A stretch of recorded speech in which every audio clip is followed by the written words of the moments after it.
So in this video, I'm going to be talking about some steps that you can follow to maximize each workout, allowing you guys to build more muscle and strength. Let's get straight into the video. So the first step has everything to do with this. What I want you to do is start logging everything. The power of logging down what you're doing is really, really instrumental to see how far you can go when it comes to focusing on progressive overload. What we need to be able to see and be able to look back through our record is we get to see what's working and what is not. We get to see when we're making jumps and progressions, what is the right amount, what is too much. We get to see how much volume we're able to actually recover from. If we increase the volume, is that a good way to create stimulus? Is it a good way to make progressions? Or are we overstepping our boundaries in which we can actually recover from? The other great thing about this though is it allows us to not just think of workouts as an individual one, but how they stack up weekly to monthly to different cycles and different stages in our training throughout a year, so we can actually start making progress in the right direction. You cannot move forward unless you know where you've been, and you need to be able to know what's working to be able to make long-term progress,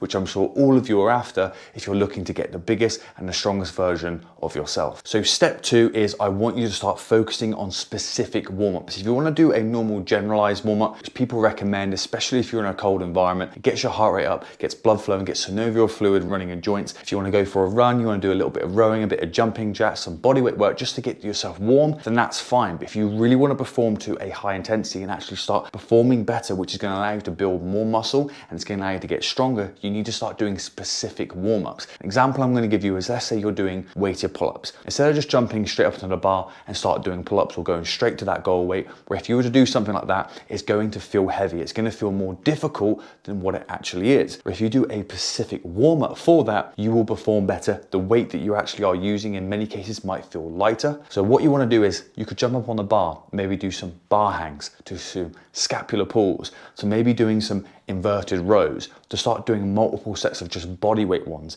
And if you have a goal weight, let's say it's 20 kilo weighted pull-ups, start with maybe 5 kilos, then maybe 7.5 to 10 kilos, maybe 12.5 to then 15, and then do a test one possibly on the 20 kilos, and then go into your working sets. In many cases, what I found was really beneficial is actually going above what I was going to do and then dropping the weight down. That initial weight of what I was training with felt easier. So if you're doing 20 kilo weighted pull-ups, doing a set on 22 or 25 and just doing a single, or sometimes just holding it, then when you drop down to your actual weight that you're going to be using, that weight now feels a little bit lighter. What we are trying to do is practice ourselves, so when it comes to performing, we're going to do better. It's like anyone who's warming up for a game, whether you're playing rugby, whether you're playing American football, wherever you're from, when you are competing with people, you spend a bit of time practicing what you're going to be doing so you're able to do it to a higher standard. And that's exactly what we want to do when it comes to our training. We want to do some practicing, get our body fluent with the movement, fine-tune the form, imagining ourselves creating all that tension, getting that mind-muscle connection, and we're practicing through the movement. So when it comes to our work sets, we're already primed and ready to go, and that's going to allow us to perform at high intensity. It's going to allow us to be able to push ourselves further and progress faster when it comes to progressive overload and how far we can go. So guys, what I want you to start doing is doing a specific warm-up, and I guarantee you'll start going further with your training. So the third thing I'm going to be talking about, and this is definitely underestimated on the impact it can have on your performance and therefore how much muscle and strength that you can gain, is going to be your rest times.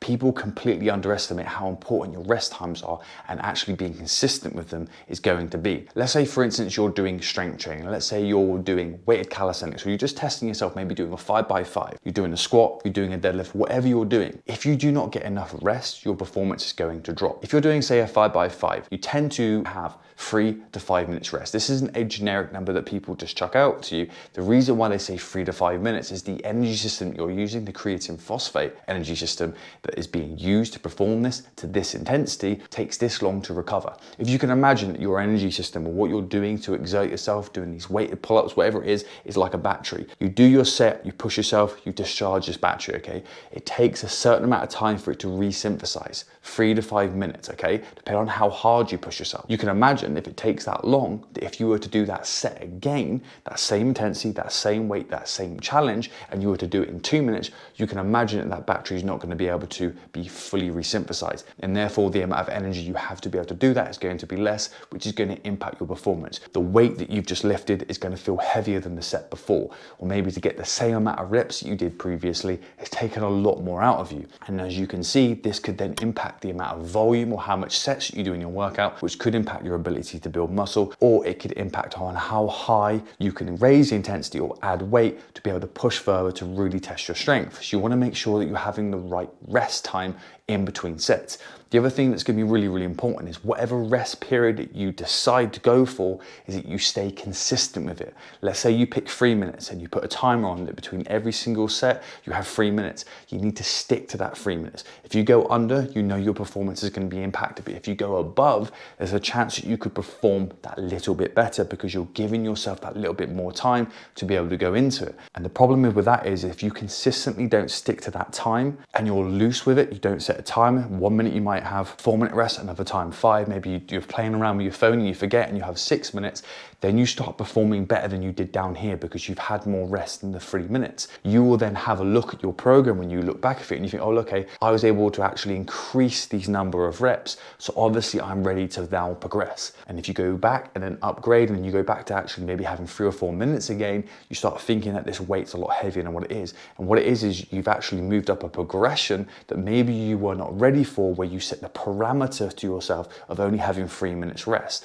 where if you're not very consistent with that, it's going to inflate how strong you are within those parameters. So whatever rest period you pick, make sure that you're consistent with it. If you are finding when you're looking back through your log that you're not making as much progression when it comes to your strength training by having 3 minutes rest and you're logging that down, you could use that as a variable and think, okay, let's see how far I can progress with my strength training or how high I can push myself with this intensity or this weight. I'll up it to 4 minutes rest or possibly 5 minutes rest, and then have a look back through my record and see, am I able to progress faster? And that can now be a variable now you can just set and now be consistent with. So this is also the importance of step 1 of making sure that you log everything, because these variables can go in there and tell you what's working and what's not. So guys, I hope you found these tips useful. If you want to know more about, say, hypertrophy or muscle building, especially the difference between myofibrillar and sarcoplasmic hypertrophy, then make sure you check out this video because it will definitely help you understand training and stimulus and what you're doing in your body to be able to push and make more progress. And I'll see you guys in the next video.